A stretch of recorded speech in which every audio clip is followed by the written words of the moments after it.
Yeah, great question. So we knew that we had to divide into sub teams in some way because 30 people is a lot of people to all work on the same thing. And we knew that there were lots of different facets of this project.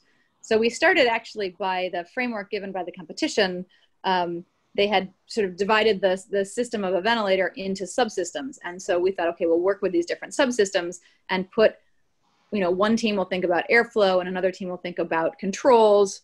We knew we needed a team to think about sort of the medical side of things. But we had a general sense of how we might divide the team or the whole group. And Astrid had a lot of experience in project management using what's called the Scrum approach or Scrum methodology, which essentially divides your work into very short sprints, so short time frame. And what's nice about a short time frame in an unknown project is that you commit to a particular strategy for a short period of time, and then you assess, did that work or did that not work? And if it didn't work, you pivot and try something else. And so it allows you to be really agile or nimble rather than locking yourself into a particular strategy and then having to use that same strategy all the way forward.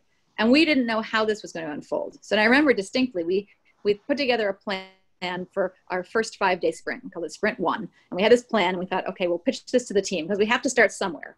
So we'll pitch this plan to the team, to the whole group and say, here's what we think. We're going to divide into these subgroups. Here are the subgroups we think make sense. We had one group looking into medical work. We had another group looking into existing designs, both things that were already posted on GrabCAD and other things that they could find online.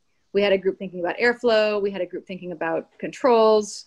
We might have had another, I don't remember. And we had a group doing some project management. So we said, okay, just sign up for this. We'll see where this goes.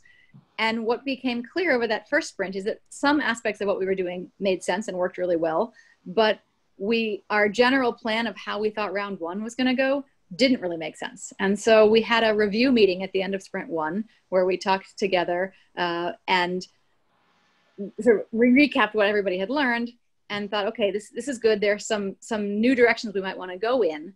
And then we had a planning meeting at the beginning of Sprint 2, and we shifted up our whole plan to allow us to pick up on some of the strategies that other groups had identified. And I think what we realized in particular is that we had been reviewing various designs that existed. We needed to narrow down into a couple of design ideas. And so we spent some time as a group saying, okay, here are sort of 3 main branches of kinds of design and pathways that we could go forward into. Let's divide into sub-teams and have each sub-team take one of these design ideas and really unpack it, understand it, figure out what's been done and what are the opportunities to develop a new design in this area, and come back at the end of Sprint 2 with those ideas. And the advantage of that is that at the end of Sprint 2 was the abstract deadline, and we had to submit something about a design. So we knew we had to figure out what our general design direction was going to be. But when we'd started round 1, Sprint 1, we didn't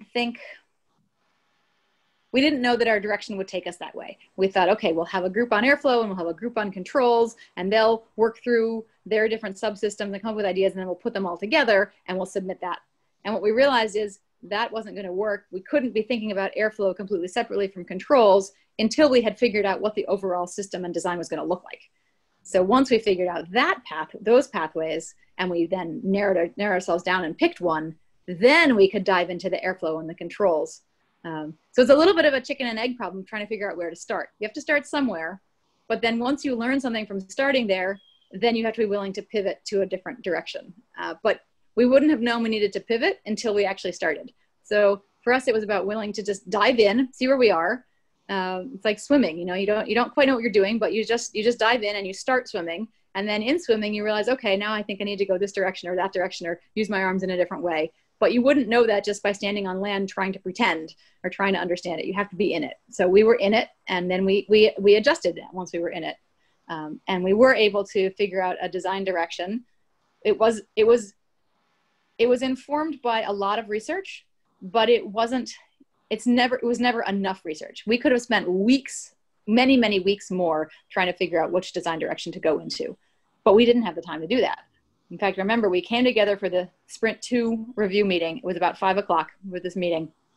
And we had each team present on what they thought their best design, their pathway was, and whether it would be beneficial or not, whether we should pick that direction. And we had to make a decision because the abstract was due that night.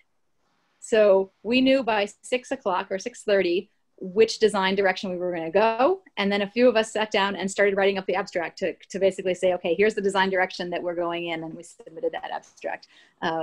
And if we hadn't had that deadline, we probably would have spent another week, 2, 3, 4 weeks, you know, just really trying to understand the designs better. And I think the lesson that I take from that is sometimes often you have to make decisions based on imperfect or incomplete information.